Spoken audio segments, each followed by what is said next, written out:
we flourish when we achieve a measure of competence in our own spheres, whether it's in our work, in our labor, over life, a measure of agency over our own lives. We have a sense that we can care for ourselves and for others.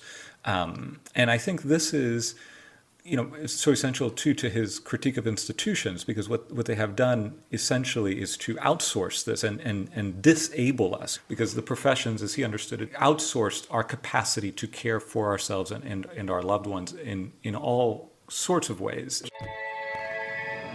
All right, everybody, what's going on? This is the Other Life Podcast. I am Justin Murphy. This week, we are talking with LM Sacasas. Michael is, I would describe him as a theorist of technology, mostly. That's what his public writing mostly revolves around. But he's also interested in other topics. He works with the Christian Study Center in Gainesville. So he does have one foot in academia, but he also spends a lot of his time writing in public. And so he's a really interesting example of kind of the new breed of public intellectual, which is kind of skirting the line between academic and just traditional public writer. So he's built quite an interesting little following. He's been mentioned to me many times as someone who's really smart and thoughtful and someone I should have on the podcast. So he's particularly interested in Ivan Illich, and that's why we wanted to have him on the podcast right now. In fact, in the show, I'm joined by my friend and colleague, Nina Power, because she's doing a course on Ivan Illich starting in July. So Nina and I both think that Illich is just really important right now and still under-recognized. And so since Michael is, I would say, an expert on Illich, and his Substack, The Convivial Society, is a reference to a book by Ivan Illich, we thought now would be a perfect time to get him on the show. So we have an excellent discussion all about Ivan Illich, various themes in Illich's work.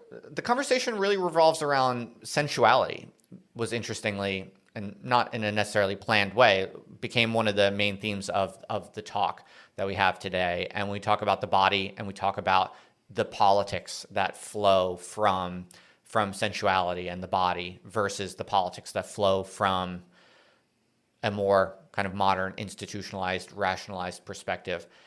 And so it was quite interesting. Yeah, I'd say those were the main themes. We also talk a little bit about Michael's personal trajectory as an intellectual and the trade-offs involved between, doing academic work, but also doing public intellectual work, and how he came to publish his work independently on the internet. His book is called The Frailest Thing. I asked him, why would you publish on the internet when you could have published probably with a traditional press, I'm sure. These are the questions that a lot of people in my audience are very interested in for themselves. So it's always great to get some personal insight from successful public intellectuals who are managing to carve out an interesting niche for themselves, whether it's in academia or outside of academia or some combination of the two. So Michael was really interesting, very smart and thoughtful, and I really enjoyed this conversation. So I hope you find it as interesting as I did.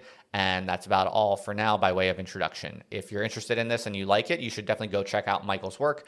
I would send you to his Substack called The Convivial Society, or check out his book. It's called The Frailest Thing.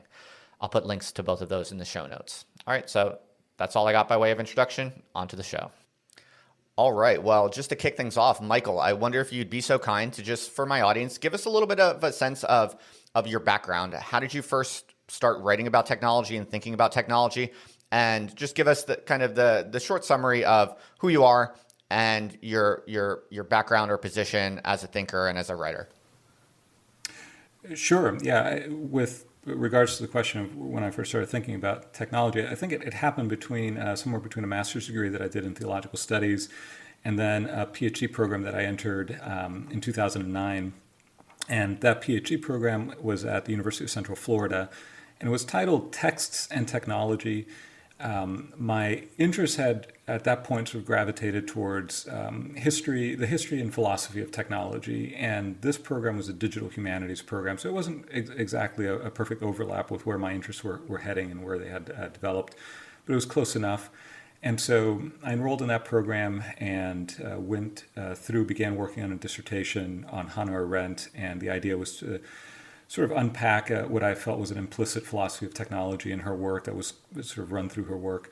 I left that program ABD for a variety of reasons, but that's where I began to think about questions related to technology, society, what I sometimes think of as technology and the moral life. and where those questions came into focus for me. Okay, excellent. And tell us a little bit about your blog. So you've been writing for many years now, a lot of writing on the internet. Give us a sense of, over the past 10 years, people listening to this probably, if they know about you through your blog.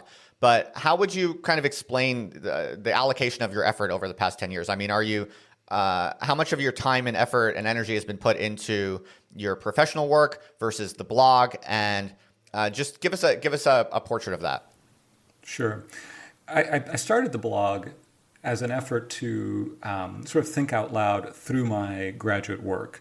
And there was at least I experienced what I felt like a lack of an intellectual community. A lot of the people involved in the program I was in, like myself, had work alongside of so we had jobs, we had day jobs. A lot of our classes were in the evenings, and so there wasn't much of an opportunity for the development of kind of an intellectual community. And so I turned to writing online in order to do that. And so I started the blog in an effort to just sort of post about what I had been reading, to think through some of those questions. And it in a sense, took on a life of its own. I continued to do that through the program. And then even after I left the program, I continued writing online. In many ways, it was sort of a gig on the side, as it were. Throughout most of that time, I was either doing some part-time or full-time teaching, or a combination of adjunct teaching and some secondary ed teaching. And so it was always something that was happening alongside of other work that was not directly related to questions about technology and philosophy or culture or anything of that sort. And I've continued in many regards to do it in that vein. The blog is defunct now as of about a year and a half ago. And so now I'm writing a newsletter that I began while I was doing the blog, and it kept going beyond the blog. And so that newsletter also is in some respects a kind of side hustle. It overlaps a little bit more with the work I'm doing now. I'm an associate director at the Christian Study Center of Gainesville, which allows me a lot of latitude to research and write and teach on Ivan Illich, for example. And so there is more overlap now between those two things than there was previously. And that's been over the last 2 years, really. Okay, excellent. So you're now splitting your time between the Substack and an academic position. And so is the balance of your effort, is it like 90% of your time goes to your academic position and 10% goes to the Substack, or is it closer to 50-50, or what? Yeah, that's a good question. I think it would be, I describe it as a non-traditional academic position, for one thing. But then I would say it just varies. Like I said, for example, over the spring semester, I was teaching a course on Illich at the center, and that overlapped very nicely with some of the writing that I was doing for the Substack. So it would be hard for me to parse out, what was what. It flowed into one, and the two things flowed into each other very well at that point. And so I think it just varies. I don't know that I have a good sense of the percentage of time. I give a good amount of time to the writing. It's lessened to some degree over the last couple of months because some of the other responsibilities have kicked up. So I try to balance it responsibly as best as I can. Right. Sure. Yeah, I understand. So we have here also my friend and colleague, Nina Power, in part because Nina and I are rolling out our own independent online course on Ivan Illich. And so that was why we wanted to talk with you, Michael, because we think that Ivan Illich is particularly interesting for this moment in time. And he remains, I think, somewhat underappreciated, somewhat under-recognized. And so we thought it'd be fantastic to have you on to have a conversation in large part about Ivan Illich and then hopefully some other assorted topics. Nina, if you want to chime in at any time to ask any questions, you can, of course, steer this with me. But maybe the best place to start would just be, Michael, I wonder if you could share with Nina and I and with my audience kind of what first got you interested in Ivan Illich, and what really did you see as the main pull there? What pulled you towards his work? Yeah, the Ivan Illich origin story for me began when another scholar that I respected and still respect quite a bit, Alan Jacobs, referenced Illich in a blog post. This was around 2010. So like I said, the program I was in was sort of a text and technology, history of textual technologies program. So I had become interested in those questions and topics. And In the process of saying this new book that had come out is not very good, Jacob said, here are some other examples of some really good books on this subject. And one of those was In the Vineyard of the Text, which was Illich's last book. And so I thought, well, let's see what this is about. So I picked that up and found it to be a really this is not a word I guess one would usually use of an academic text, but it was a beautiful book in my view. Deeply infused with serious questions of moral concern, very erudite. It covered areas that I had become interested in, questions of embodiment. There was a media ecology strand that ran through it, which I was also very interested in. And so I think the combination of what I took to be very serious scholarly concern and deep research with a kind of emotional center or a moral center in the book that came across as very different from the kind of writing or reading that I had been doing up to that point. And so I was immediately drawn to him at that point. And so I confess that I read Tools for Conviviality after that, found it very useful in thinking about technology. And then it took a little while after that to begin really diving into the full body of his work and to become familiar with the whole trajectory of his thought. And as I did so, I certainly agree that he is a vital thinker. I found him immensely helpful in navigating many of the questions that come up in contemporary society, and would certainly love to see his work more broadly read and known. Yeah, excellent. That's a nice way to put it. There is something unique about his style and his tone that it's very hard to communicate to other people. Like when people ask me why I'm interested in Illich, it's kind of hard to describe verbally. But there's something about the style and the tone and the general attitude that's quite unique and powerful. Nina, don't be shy here if you want to ask anything yourself. Yeah, no, sure. I'm just reflecting on this question of kind of like why Illich now, and I think it is very interesting. I mean, there's something kind of already sort of para or post-academic about him, or even anti-academic, which goes along with his kind of skepticism towards institutions, which I think is a very important kind of strand in radical thinking, which is sometimes missing on the left. And I think there's something very almost post-liberal about the way in which Illich goes beyond, I suppose, left and right division. And obviously he's kind of Catholic, but a kind of a sort of renegade religious thinker in many ways, and a kind of Christian humanist in some ways.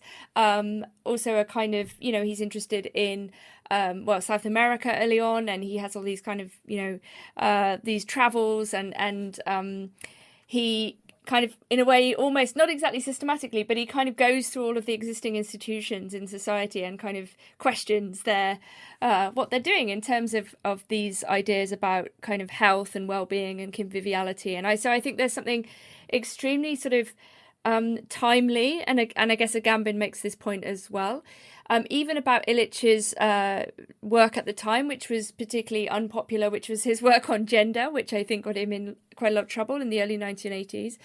And I think you see this really interesting confluence of people on the left, in the centre, on the right, people who are interested in this kind of, concern with institutions, obviously the concern with technology, which we're maybe primarily concerned with here, which is, perennial question about who we are as human beings, what are we doing with tools, what are they doing to us? And that question he asks about, are we using tools or are they using us, doesn't really go away. And I think one of the major paradoxes perhaps about the internet age in a certain way is you kind of have this possibility of some Illichian projects like the learning networks idea. So you actually do have the possibility of, like us, for example, people with a similar interest linking up where previously we probably would have never met or encountered each other, right? And so it's possible to create these kind of networks that are driven by passion, interest, shared concern, that don't have any particular purpose. They're not structured.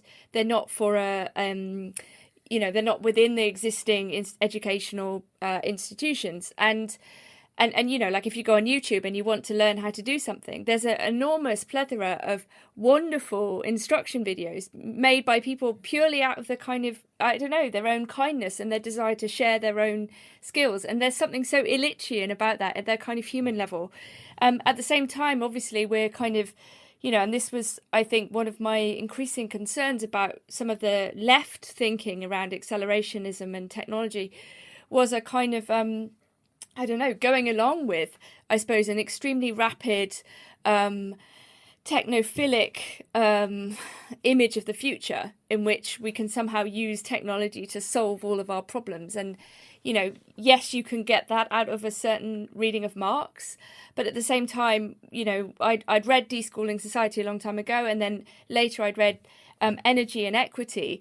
And I think Illich's discussion of speed and accelerationism in that book was very, very, very important to me, and it really remained with me, this kind of and now thinking about things like degrowth and the question of nature, which often gets described in terms of environment and ecology and so on, but I think we're talking about fundamentally nature, including our own nature.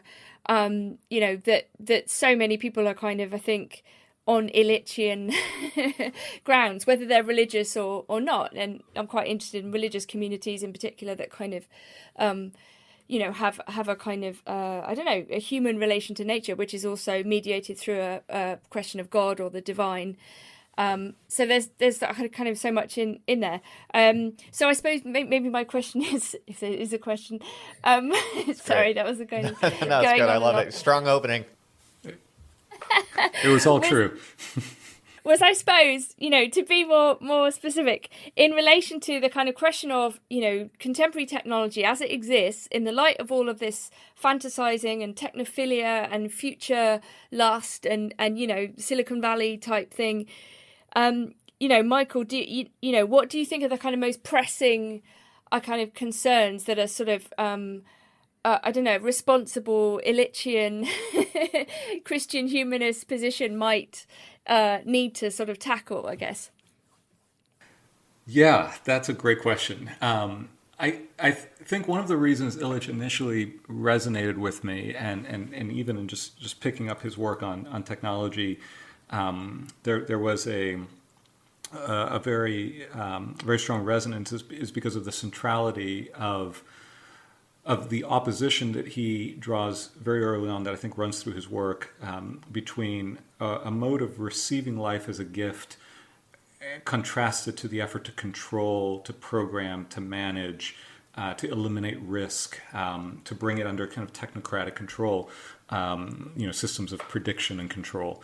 And I tend to think that's about as fundamental an issue and a question as we can raise about present technological culture, because it, I think it gets to the heart of how we use our tools, how our tools use us. Now, it was interesting to me to see how Illich did sort of cool to the possibilities offered by computerized networks, cybernetic networks, from I think in that period that Deschooling Society sort of closes, being open to the possibilities raised by I think what he would at the time called cybernetic tools, to then coming to see the importance of systems as opposed to tools.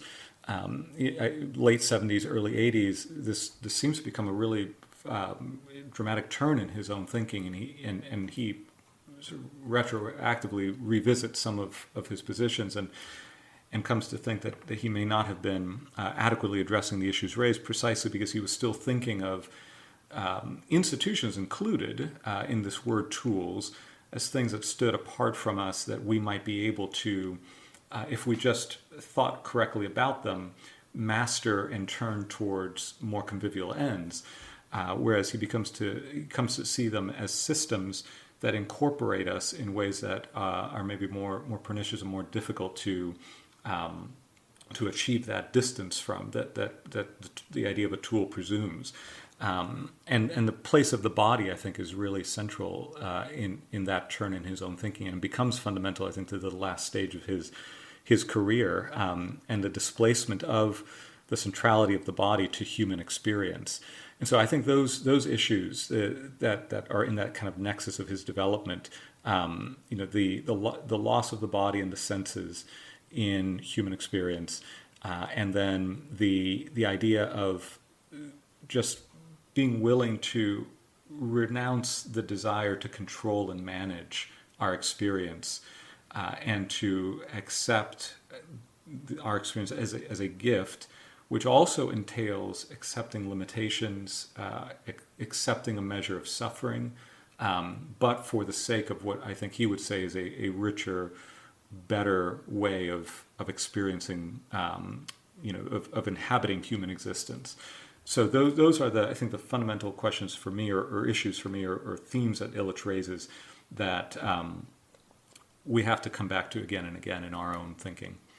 Yeah. That's That's well put. That's beautiful.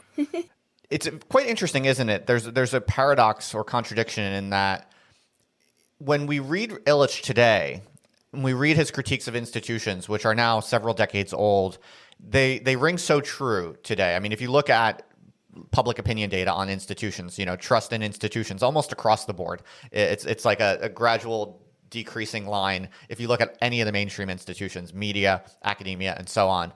And so in a way, he seems so prescient. And at the same time, we have these new affordances through technology where, in a weird way, it's like the ability to actually develop meaningful, embodied, and authentic relationships seems to be weirdly increasing as well if you learn how to use these technologies correctly. And I think that this is kind of what is evoked in this idea of tools for conviviality. Of course, that's the name of your newsletter as well. It's an idea that comes out of Illich, one of the titles of one of his books. How do you think about this paradox or this contradiction where Illich seemed to be right about the ways in which technology and institutions would increasingly kind of oppress us, and yet at the same time, abilities to actually follow through on kind of Illichian lines of flight are also increasing at the same time thanks to technology? Am I onto something there, Michael? Do you agree or disagree? And I'm just curious if you think about that paradox. Yeah, I mean, I think I don't want to speak for Illich, so I would wonder, for example, what he would make of what we're doing right now. Obviously, I'm glad for it. I'm happy to be doing this. I think Nina was right at the outset. The chances of us having crossed paths if we, were doing this sort of thing in the 1990s is, maybe in the 80s would be very limited, or, would be unlikely. And so there's something that I would say is useful about this. At the same time, I don't think he would say this is, very convivial, and it lacked the embodied presence that I think was so important for him and to him. And so I think that these tools can have a place. To some degree, I think we're always navigating. We're always trying to. I'm not sure if compromise is the right word, but sort of. Knowingly understand what these tools can accomplish, and at the same time recognize that they're not going to, of themselves realize the depth of what I think Illich wanted to capture, right? So, if this were to at some point, lead to us being able to meet in person, share a meal together, drink together, and generate a friendship over time, that I think would be certainly useful. But the tool itself, this won't bring us to that point, I don't think, in his view.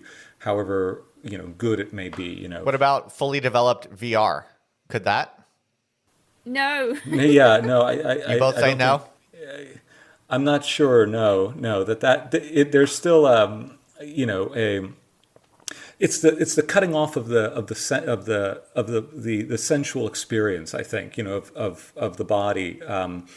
He has some. There's a small talk that he gives in honor of Jacques Ellul around 1993, excuse me, and he speaks very prophetically there about, and by prophetically I mean intensely and with a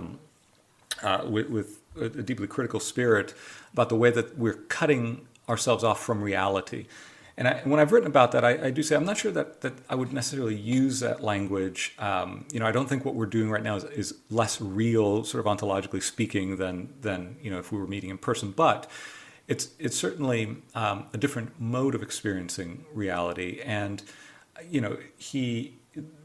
think he would he has these passages where he talks about, you can't be a friend unless you can smell a person, right? These passages are a little quirky in some respects, but I think highlight the essence of that fully embodied experience of the other. I can't quite see myself in your pupil, which was this thing that he made such a big deal of in certain cases where the gift of the other is that I see myself in them, see myself reflected in them, and quite literally in the reflection in the pupil of somebody's eyes. He's talking about this with Jerry Brown on his radio show when he's there with Carl Mitchum. And in essence, using a modern tool, what then may have been something like what we're doing, right? Gathering in a technologically mediated way, and you can tell he's uncomfortable with it. And he tells Brown, "This is not great. I'm consenting to do this in this way that he consents to do things out of a sense of obligation. And he uses the language of obedience and is open to what surprise might arise from it, but he doesn't see it as a substitute." For the fully embodied experience of friendship. And I think you might say it tempts us. It tempts us to imagine that we can replace that with the deeply mediated experience. And so if the fullness of the body, if we're not present to one another, I think it would always, in Illich's view, fall short of what he would understand as conviviality. And Nina, I don't know if you would see it the same way. Yeah, I do. And I think increasingly so, actually. And I think the last, 15, 16 months have really clearly accelerated we don't have to imagine what it's like to live a life online and to see people that you love only in this way. And I know quite a few people have refused to even use Zoom and these technologies because of the, in a way, the horror of it. And Agamben talked very well about this trajectory, I think, and he was very much attacked by some people on the left for kind of questioning the pandemic narrative and some of these kind of measures.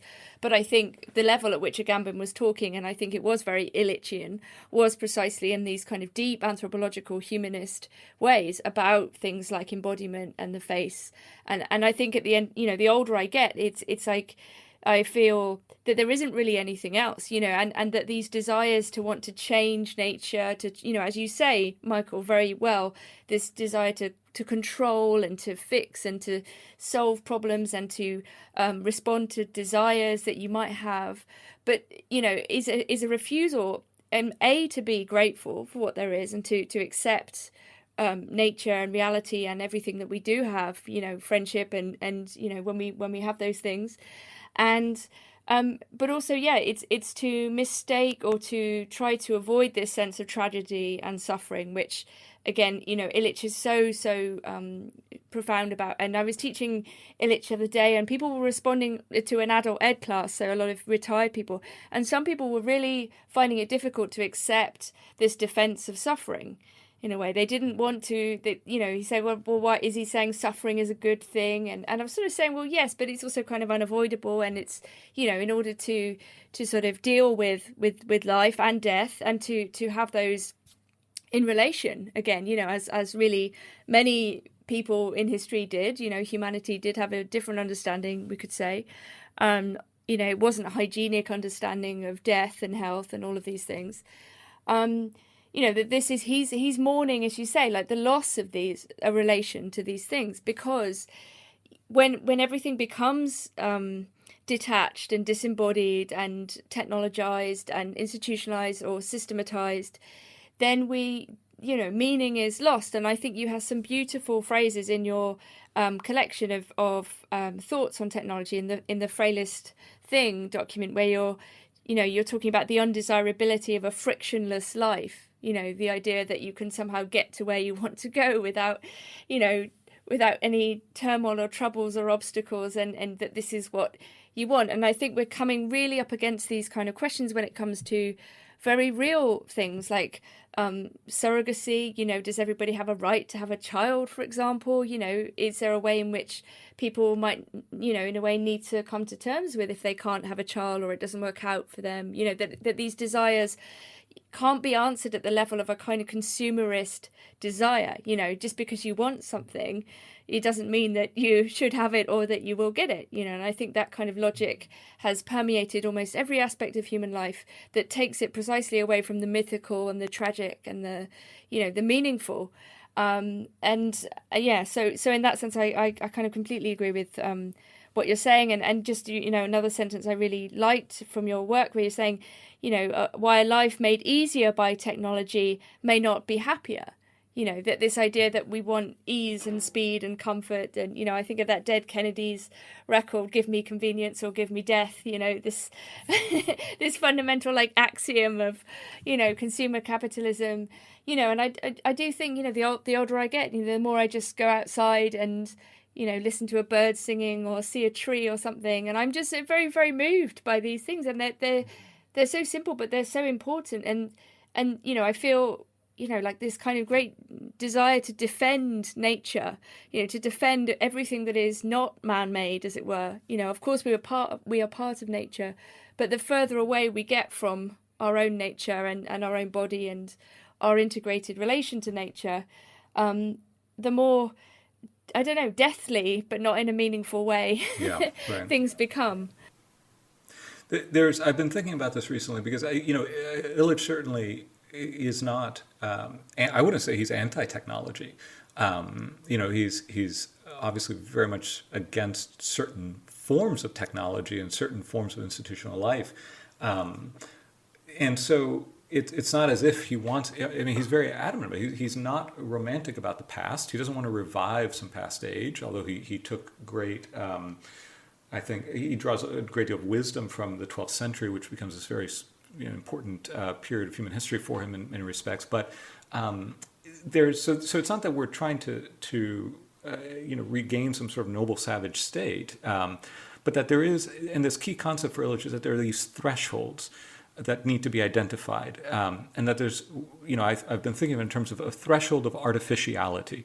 Right. So, and I don't mean that in a necessarily pejorative sense. Right. There are all sorts of things that are works of human artifice and thus artificial, and that's fine, and they're good, and they can be very useful. But there is some threshold of artificiality where somehow the ratio between what we think of as the human-built and the non-human built world tips over in a way that is that becomes, at first, as Illich says of the idea of thresholds, you pass this second watershed and things all of a sudden become counterproductive, right? They become counterproductive and then destructive. And so identifying where that threshold might be, or just being cognizant that it exists, and so just simply, we spoke of accelerating earlier.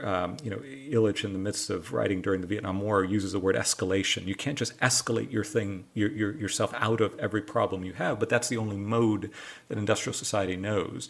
And that at some point, the best move is actually to begin to limit, to bring back, to push in the other direction, so that you're back on the other side of this threshold. That, obviously, what specifically we're talking about matters a great deal with respect to where that threshold might be and whether it's even possible to go back, or how one might do it. But that there is a threshold of artificiality, I think, is certainly a useful concept, that we disconnect ourselves from the rhythms of nature, if you will, to such a degree that it becomes unhealthy, literally unhealthy, in the sense that it is not good for us as the sorts of creatures that we are.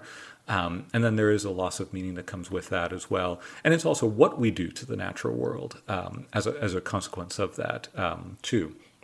It's interesting listening to Nina mention Agamben a couple times. It's got me thinking about how, it seems to me there's a real, what's really going on here is about the senses, because it just seems to me that Illich and Agamben, what they kind of have in common is a kind of, they see or assign a certain primacy to the senses, and there is a kind of politics that flows from a kind of allegiance to one's own senses, and that politics is a very different kind of politics than a politics that flows from an allegiance to, let's call it, rationality or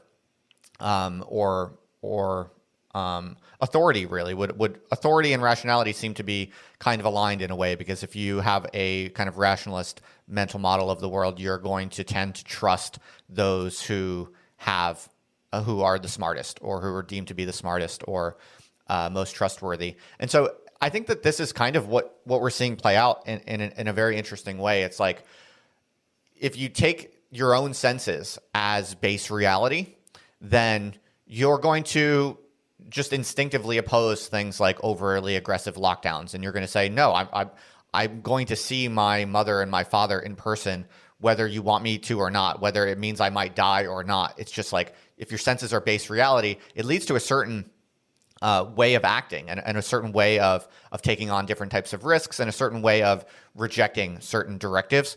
But if you don't take your own senses as base reality, then you become encapsulated in this kind of like controllable reality, this kind of controllable shell where you're constantly going to be basically at the whims of whatever in society is deemed as high status, as most intelligent, as correct, according to the smartest people who are defining things, basically. Does this make sense to you guys? Are you seeing something similar? I feel like, to me, this is kind of why people like Agamben are so interesting, why people like Illich are so interesting, and why these people feel so refreshing to read, and it's why it's so hard to find perspectives and serious intellectual work coming out today that feels like people like Agamben and people like Illich, because they have a sense of, it's something about this politics of sensibility as base reality, as a kind of non-negotiable base reality. I don't know if you find anything interesting here, but this is what I'm thinking about. I can't speak for Agamben. I don't know his work very well at all. I know that he spoke of about, I think now 4 or 5 years ago, of Illich arriving at his moment of legibility. Sajay Samuel at Penn State cites that line. But I think the word that came to my mind as you were setting up this question, Justin, is the word of competence. I think Illich, recognizes that we flourish when we achieve a measure of competence in our own spheres, whether it's in our work, in our labor, over life, a measure of agency over our own lives. We have a sense that we can care for ourselves and for others. And I think this is, it's so essential too to his critique of institutions, because what they have done essentially is to outsource this and disable us. He has this short collection where he talks about the disabling professions, because the professions, as he understood it, disabled us, outsourced our capacity to care for ourselves and our loved ones in all sorts of ways.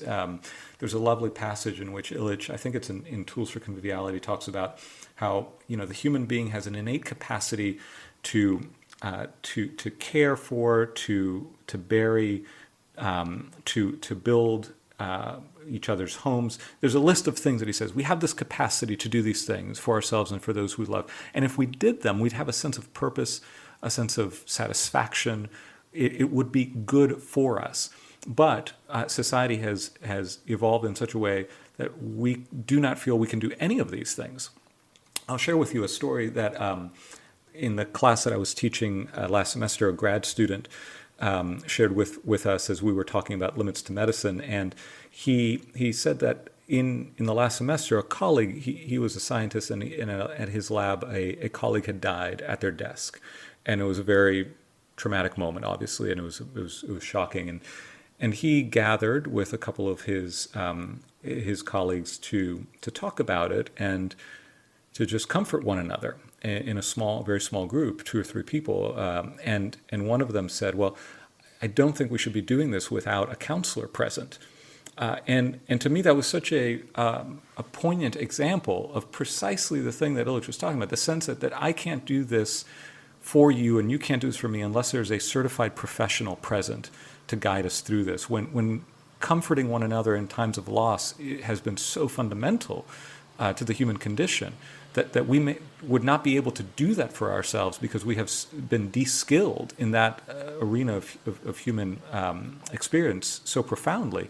I think was a wonderful not wonderful, it was a tragic illustration of the loss of competence that Illich saw being at the heart of our dependence upon institutions, about consumer society, about on the service industry, on the professions, et cetera. And I think that's what came to my mind as you were describing this, Justin. It's well put. Nina, I don't know if you have any thoughts on that, or if you want to maybe switch gears. Up to you.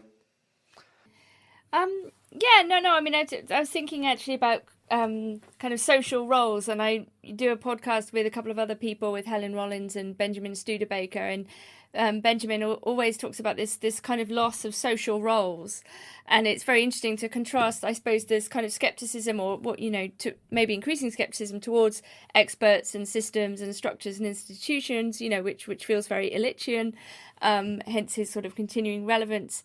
But at the same time, there's still, like in your very sort of sad and revealing story, this kind of idea that there must be professional mediation, and this total lack of autonomy or capacity, a collective sense of autonomy and capacity, or taking responsibility for oneself and others thereby. And I think, again, when I was teaching Illich recently, people were saying, oh, but he sounds very individualistic, all this stuff about autonomy.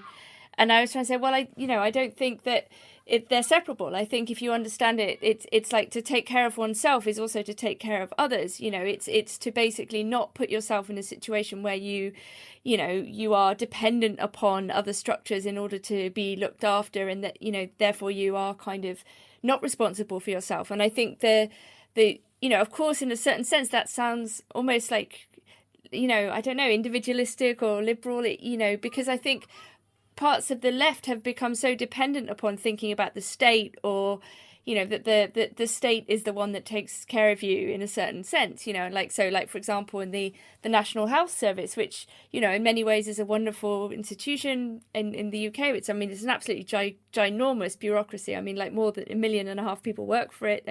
That's more than 1/60th of the population. So on the one hand, it's this kind of incredible post-war welfare thing, but on the other, psychologically and in other ways, and I think, it's hard to criticize the NHS. You get in a lot of trouble if you do, actually. Like, people are very resistant to any kind of criticism of the NHS because they think that criticism is always coming from the right, like, oh, you want to demolish free healthcare. And it's like, no, there must be another way, which is almost like the Illichian point about, well, actually, there's more than you can do. You can take care of yourself and others, without first and foremost thinking about the state doing it for you or experts doing it for you. And it's very hard. I find it very difficult even here to articulate this particular position, which I don't think is a right-wing position or has anything in common with a kind of a neoliberal individualism, or, and of course it's nothing to do with privatized healthcare. It's something else. And I think maybe there's this whole area between the individual and the state, which used to maybe be covered by things like the church and the parish and community groups, and, where people had ties that were not simply themselves and their family, but were actually, this whole middle range of ties and relations and community that has just been destroyed by a certain liberalism. And I wonder how we can find a language to talk about, those forms of relating and dependency without being accused of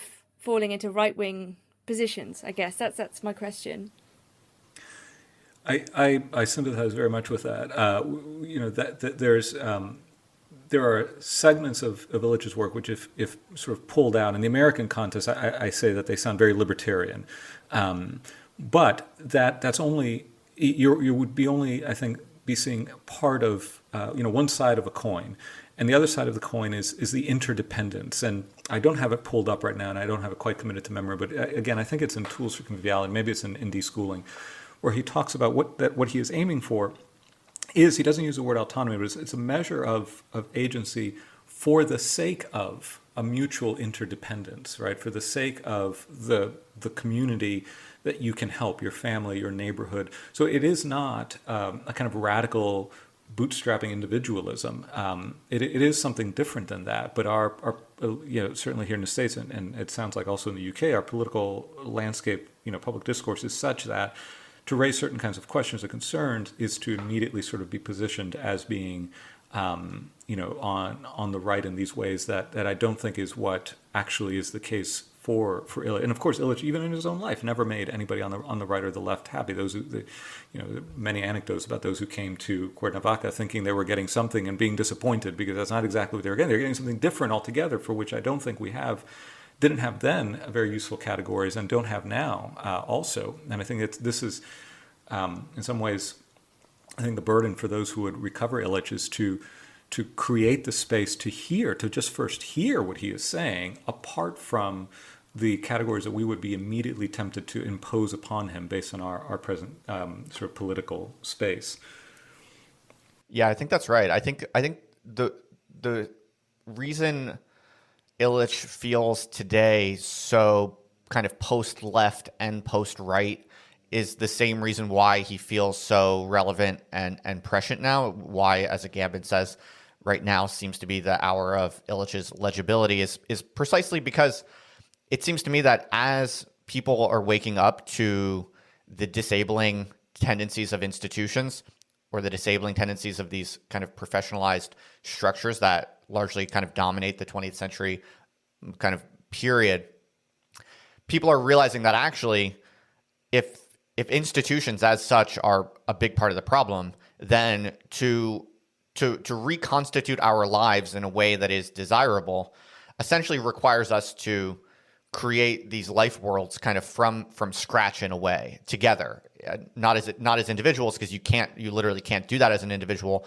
but with the people around you more so than like the big national party that you most align with, because that big national political party is always going to kind of reproduce and recapitulate the same problems with institutions that are becoming more and more kind of visible and legible to everyone. So I think it has this interesting effect on us today with the decline of institutions is in a way making all of us, at least I think, the most thoughtful and perceptive people who are really trying to figure out like how to constitute a correctly constituted life. It's making people post-right and post-left because you kind of have to do it from scratch, and that's going to require maybe a little bit of both or something like that. I'm not sure what the right way to put that is, but that it's something like that I might suggest.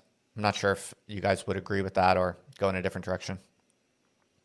Yeah, I mean, just quickly on that point, I mean, Benjamin Studebaker's point about social roles is that in a way they've kind of been destroyed, so the point about competence is you can't be kind of good at a thing if you don't actually have a role. Like, you don't know, everybody's a kind of been forced into a kind of precarious, multiple job having person, and then the fragility of identity that then gets kind of played out in that regard. I think the identity question becomes then a kind of symptom actually of a loss of all these ties, or a felt anxiety in the face of the absence of social ties and social role and meaning precisely. And I suppose it's it's very interesting to think about this post-liberal convergence. I was talking to some people from the Bruderhof last night who are kind of a sort of Amish type Christian group who are very committed to the land and to nature, and they're very concerned with tool use and the body, and very, very interesting people. And it was very interesting because there were also lots of people there who were post-liberals of all different kinds. Some people were religious, some people were, political atheists, some people were sort of centrist, some people were left, some people were more kind of conservative. And there was really this sense of kind of convergence on the kind of, at least on the diagnosis of a crisis, like this total absence of, everyone, and if you read all of the post-liberal thinkers, I mean, going back to McIntyre, but kind of, some of the more recent thinkers, there's this kind of, constant, I suppose, worry and diagnosis of this absence of this middle ground, all of these sorts of, medium-sized ties, I suppose I want to say. And I don't know, maybe I'm just kind of overly obsessed with this thing, but yeah, like what would we have to start from scratch in a way, or like they do exist. I mean, people go to church, people have, civic responsibilities, people have local ties. Well, I think it kind of goes back to sensibility. It's like we're in the wake of institutional collapse. We are rebuilding from scratch. But what is scratch? I think on some level it is our own senses. It's our own sensibilities. It's like the actual face-to-face meetings, the actual people around us, there is real data there. And there's also real feedback. We have built-in processes that make us fairly good at detecting, okay, this person is trustworthy, this person's not. I can invest in this person, I won't invest in this person. There is a real kind of rigor to personal sensibility. There's a certain trustworthiness to it that can't be mediated. It can't be fiddled with or confused by signals coming from on high. And my sense is that this is the hour of Illich's legibility. This is why Illich feels so fresh and so valuable to read, is because he seems to be really zeroed in on just the essence and the significance of everything that we do with each other when we are actually talking to each other, when we're actually breaking bread with each other. There's real stuff being produced there that's very hard for our kind of contemporary technologically mediated minds to appreciate. And yet he's able to kind of articulate this and model this, I think, very convincingly and substantively. Yeah, and I would just add, I think, the phrases come to my mind, Nina, for those middle of the way institutions. I think it was the American sociologist Robert Bela who spoke of mediating institutions, or position between the individual and the state, and that many of those have withered and have faded, and that we have been positioned in this sort of very precarious place of being chiefly consumers, unable to do very much for ourselves, dependent on others, and that the problem, though, is that one can't just say, well, now I want to do things differently, because you have not been trained to do this, right? We haven't been brought up to do this. We lack those capacities. We lack those structures in which we would be able to do so. So to step out in that direction would be to become extremely vulnerable, and so I've talking with somebody recently about this. Maybe it is just a matter of getting a critical mass of movement in this direction, where then it becomes more plausible in order to do that. But I think we are at this stage where it requires a great deal of imagination and perhaps even courage to be able to think about what a different mode of life might be, to draw others to that, and then build up the resources and the capacity and new forms of institutions that are not disabling, right? That are empowering, that bring people together in a way that supports human flourishing, rather than eliminating some of the very foundations of it. Yeah, absolutely. I mean, Michael, I'd love to hear a little bit more. I'm sure you've thought about this deeply. I mean, what do you think those new institutions look like moving forward? Or are there interesting initiatives going on right now that you think are particularly promising? Or do you have anything to say on that front about these institutions of the future?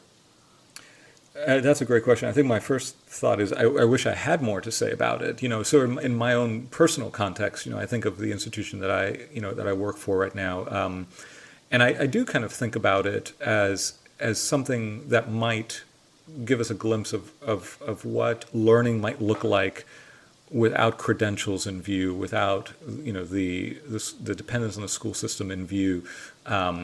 So people gather where we meet to learn, to discuss, to converse.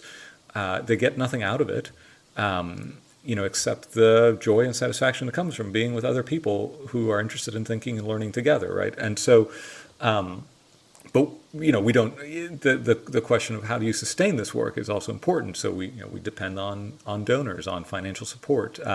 So figuring out how to make these things sort of financially viable, and then drawing others to it, and then finding other examples like this in other in other areas of life, in other sectors of our experience, I think would be important. But I think it begins.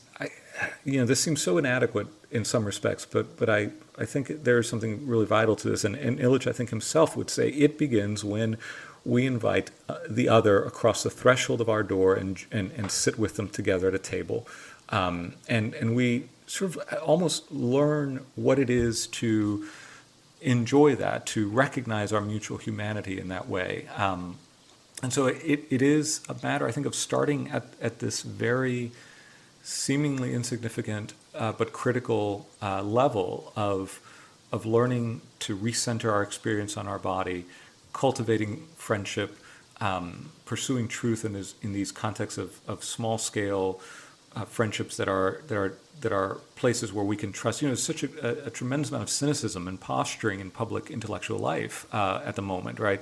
Where it's very difficult to feel like you can speak freely in some respects, and so to create context where that can happen, I think is the key, right? And what institutions come out of that, a generation, 2, 3, 4 generations down the line, I think that also might be the timescale at which we need to be thinking, where perhaps now we're just laying the seeds for what will happen in 200 years.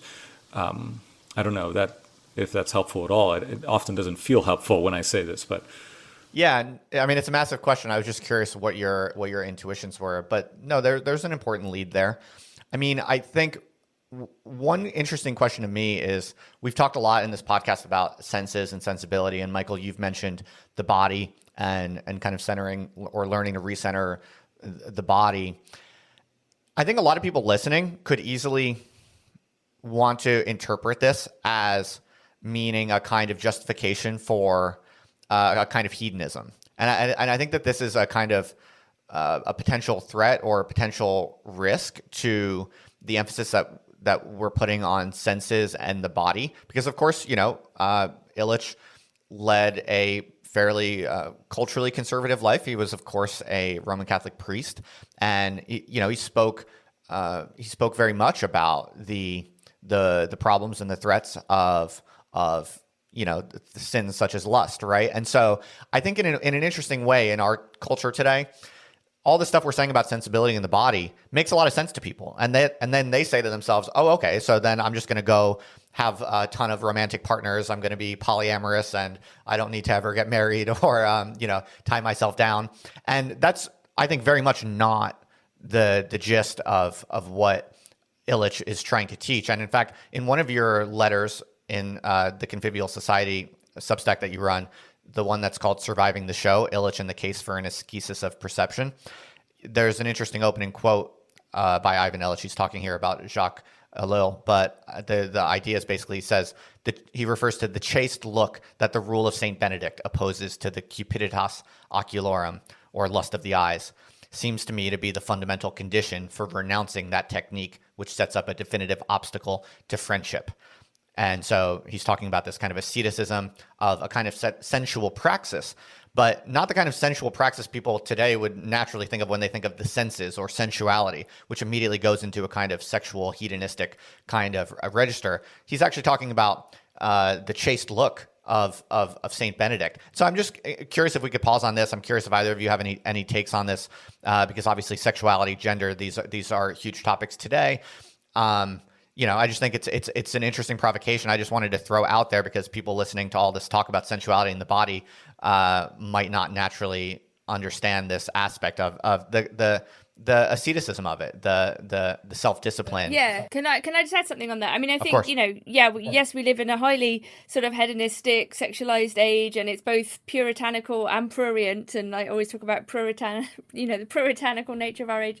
It's this horrible combination. And, people are encouraged to have lots of, as you say, multiple relationships that are not, though, intimate necessarily, right? In fact, the worst thing you can do is catch feelings, right? The idea that you might actually start to care for somebody else that you're having right. nevertheless sharing your body with. I mean, so in a sense, it's kind of diametrically opposed to any real form of sensuality or sensibility or bodily intimate encounter or relation with anyone. And it's very interesting at the beginning, in the introduction to Tools for Conviviality, Illich makes a very strong point about what he calls austerity, which has all these terrible negative associations in and you were talking about asceticism and so on, and there's a way in which Illich wants to redeem the word austerity, and he takes it from Aquinas and Aristotle, and he says it's actually the foundation of friendship. And what austerity is actually a kind of creative playfulness, and the word is eutropelia, graceful playfulness.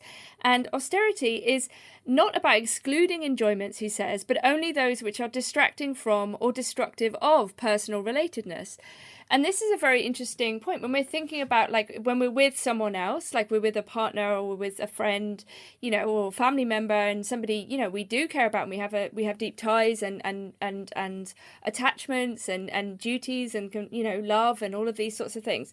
The idea of austerity as a mode of being with other people that turns away from distraction, I think is an incredibly useful way of thinking about it. And it, even on the very practical level of, like, I don't know, you're sitting with your partner on your phone or something, like that in a way, there's a way, that's taking you away from, the situation. It's taking you away from that relationality, the intensity and the kind of, the being with another, which actually has everything contained within it. Like, you don't need to be distracted, but we're kind of, these tools are designed to be completely distracting and addictive and compulsive, and, the endless scrolling and and I think I kind of really wonder about the sort of generation that usually gets referred to as Zoomers, who will have lived already like a large portion of their life online, like school would be online, relations would be online, their kind of identity in life is online, that we might not see. I'm very optimistic always, but that we might see a kind of rebellion against, almost like a punk rebellion against being online in favor of, presence, nature, the outside. This idea of touching grass is like this current meme, like you say to someone who's too online, like, go and touch grass. And, that actually there will be a kind of turn away from the highly mediated, distracting, addictive, nature of the internet towards real experiences, and I really wonder if there'll be this kind of cultural break with the internet, because it will just become totally uncool. This is what I think. Well, I think it's already happening. I mean, I think so? I might be more bullish on the internet than you two, perhaps, because in my view, in my pocket of the world, what looks to me is happening is people are basically using the internet to leave behind the internet in a way. It's like this amazing technology where you can basically go find all the people you like who are interested in a similar, vision of the world that you want to cultivate. And you can basically then just start meeting them in real life, build your own little groups and clubs and organizations, have in-person meetups regularly, maybe even move to the same geographical location as organized through the internet. And in this way, modern technology becomes the escape hatch from modern technology, perhaps. I mean, I see a lot of this going on. So I don't know. Yeah, the ladder you throw away once you've gotten to where you need to be. Yeah, and that could be. I don't know to what degree that is happening, and I can't. It's hard to predict what kind of reactions there will be or won't be. But I would certainly say that what Illich has in mind is not quite a hedonism, unless if by that you mean, it's the pleasure of rediscovering our humanity, right? The fullness of our humanity and of deep, meaningful friendships. And that chaste look there's a discipline, right, in being able to see. And I think it has to do in some respects with attention and the way that Simone Weil talks about attention, where we learn to simply attend to the world that is before us. And I think I don't know, I think that sometimes the reaction to that kind of language is, well, of course I do. I'm doing it right now. Don't we always do it? How can you not do it? But that actually, no, to look is not always to see what is there, and that there's a kind of temporal aspect to it. You must to learn to look, to see for a long period of time, to actually begin to recognize the depth of experience of reality. And even if it's with the and it's not just, of course, with sight, but with the other senses. As Nina was mentioning earlier, the bird song outside of our windows, right?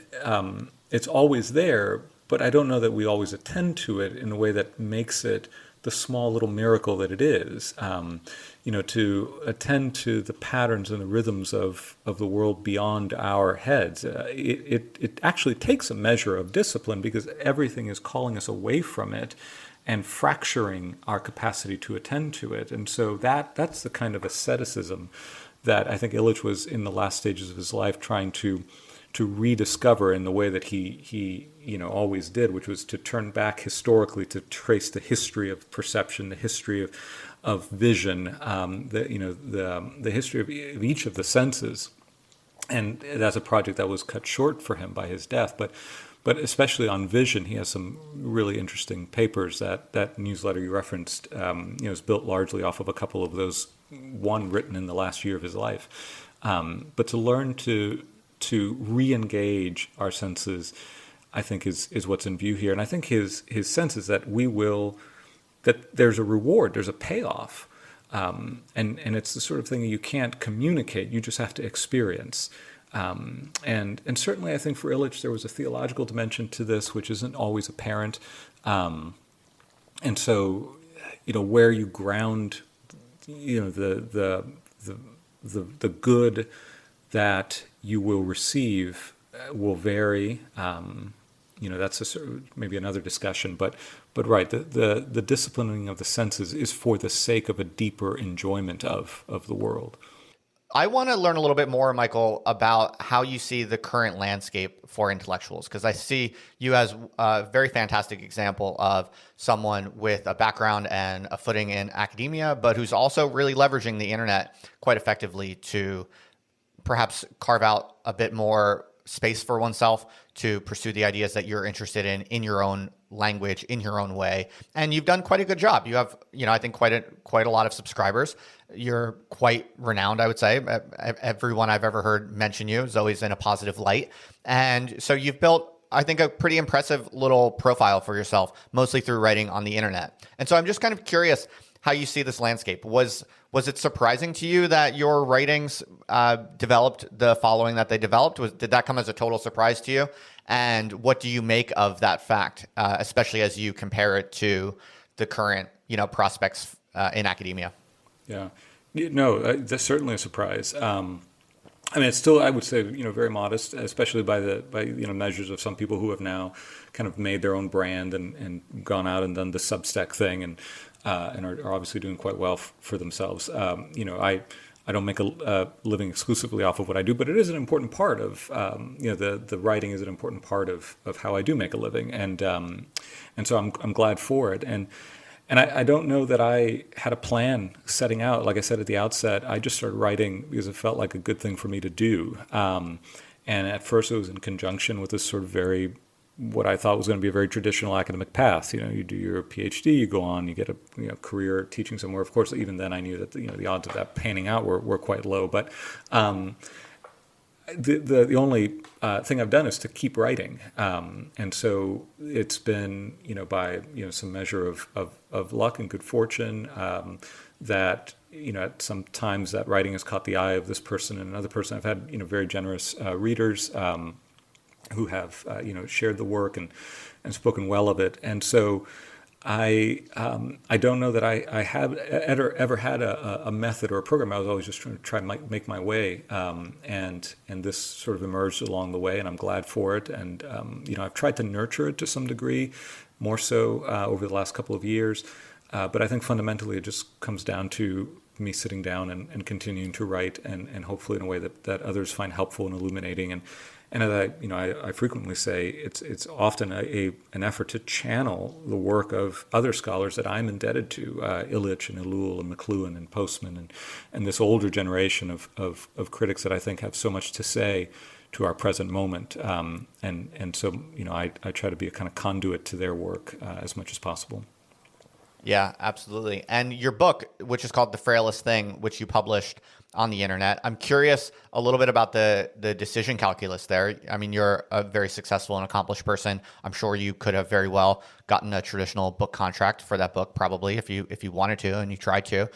How did you think about that forking path? I'm sure when you decided you wanted to collect your writings, you must have considered, should I pursue a traditional route to have this book published, or should I publish it myself? How did you think that through? I'm just curious how you thought about that. Maybe I didn't think through it well enough, and I mean I'm very grateful, for the way you're framing it. I honestly, I suppose I was, brought up in the analog age enough that I didn't think it was worth pursuing a publisher for what were essentially a set of blog posts collected over 10 years. So to me, it was just a very natural thing. I wanted to give it, a measure of permanence. It's still an ebook, right? But I thought that in collecting that, it was an interesting way to kind of remember what I had done, put it together in a single place, and I did it for myself to some degree, and then put it on Gumroad for people to pick up, as they saw fit, and so that was the thought process there, and honestly, it did not really occur to me to pursue any other way of publishing that, because again, I thought that material, it is what it is, and I'm I suppose proud of it to a certain degree, but this seemed like the best way of giving it another life. Yeah, I think it's really great. I mean, it remains really faithful to the kind of blog format in a way. Like, and the length of the posts are, it's very considered, it's very thoughtful, it's very clear, it's very well written. It refers to all these things, but it is recognizably like a blog post length. But there's something kind of wonderful about that. It's like between the fragment and the chapter. And like, I guess when we were doing Zero Books years ago, like we were trying to, in a way, convert blogs into short books, but they were still recognizably books to some extent. They were kind of like compressed blog posts or like, written up blog posts. But actually, I think, I really enjoyed reading The Frailest Thing. And I think there was something about your fidelity to the form that is very beautiful in this collected text. Like it's and it actually makes it very, very readable and comprehensible, in a way that kind of maybe Thank you. Synthesizing it into a book might have undermined somehow. Michael, what do your colleagues on campus make of your internet clout? Are they aware at all, or are they not even aware? And does it come up at all in any interesting ways? I don't actually make much of it. I think I've had some, friends at the institution, read up and subscribe about it. Some of them, are certainly appreciative of it. But it might catch some by surprise that I have this other world that I'm speaking to. Yeah. Okay, fascinating. Well, Nina, I don't know if you want to squeeze in any final questions or comments, but Michael, I just want to thank you for joining. We're both big fans of your work. For people watching or listening, we're going to put show notes. We're going to put links in the show notes. So I'll put a link to Michael's Substack. It's called the Convivial Society. And I'll also put a link to Michael's book, which is called The Frailest Thing, which we were just talking about. And so if people want to follow up with Michael and learn more about his work, you can find the links in the show notes. Michael, just want to thank you for having this conversation with us. It's a pleasure to have you on. And Nina, thank you for joining as well.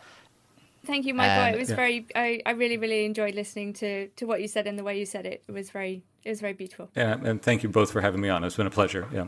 Yeah. So thanks again, Michael. Great work. Keep it up. We're big fans, and we hope you continue with your independent intellectualism on the internet. It's a really great thing, and I'm a big fan of all people like you. There's more and more people like you out there now who are really, I think, leveraging the internet to really maximize their creative intellectual potential.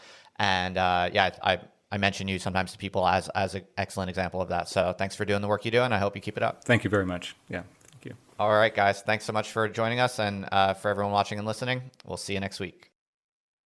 Hey, thank you so much for listening to the podcast. You made it all the way to the very end, so you must really like the show. In that case, I would be super grateful if you'd be so kind to leave a review on Apple Podcasts. All you have to do is go to otherlife.co/review. That's otherlife.co/review.